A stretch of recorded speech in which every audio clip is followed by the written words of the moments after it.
ক্ষমতাচ্যুত শেখ হাসিনাকে দেশে ফেরত পাঠাতে মোদীকে আহ্বান জানিয়েছেন ডক্টর ইউনূস। পাশাপাশি প্রধানমন্ত্রী নরেন্দ্র মোদীর সাথে গঙ্গা পানি বন্টন চুক্তি, সীমান্তে হত্যা বন্ধ, তিস্তা প্রকল্প সহ পারস্পরিক স্বার্থ সংশ্লিষ্ট বিষয়ে প্রধান উপদেষ্টার নানা আলোচনা হয়েছে। বিমস্টেক সম্মেলনের ফাঁকে এক বৈঠকে মিলিত হন ডক্টর ইউনূস ও নরেন্দ্র মোদী। বৈঠক শেষে প্রধান উপদেষ্টার প্রেস সচিব শফিকুল আলম সাংবাদিকদের জানান, বিভিন্ন বিষয়ে আলোচনা হয়েছে। উঠে এসেছে দুদেশের স্বার্থ সংশ্লিষ্ট নানা চুক্তি ও বাণিজ্যিক বিষয়। ভারতের সামনে প্রধান উপদেষ্টা বাংলাদেশের স্বার্থ সংশ্লিষ্ট সবগুলো বিষয় তুলে ধরেছেন বলে জানিয়েছেন তিনি।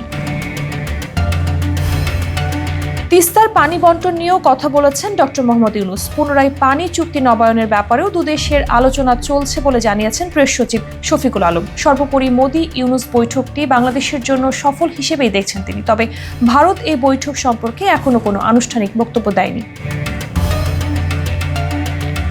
অন্তর্বর্তীকালীন সরকারের দায়িত্ব গ্রহণের পর এই প্রথম অধ্যাপক ইউনূসের সঙ্গে বৈঠক হলো নরেন্দ্র মোদীর। এর আগে দুই রাষ্ট্রপ্রধানের সাথে দ্বিপাক্ষিক বৈঠক চেয়ে ভারতকে চিঠি দেয় বাংলাদেশ। তখন দিল্লি কোনো জবাব না দিলেও বিমস্টেক সম্মেলনের ফাঁকে আলোচনায় বসতে রাজি হয় দুদেশ।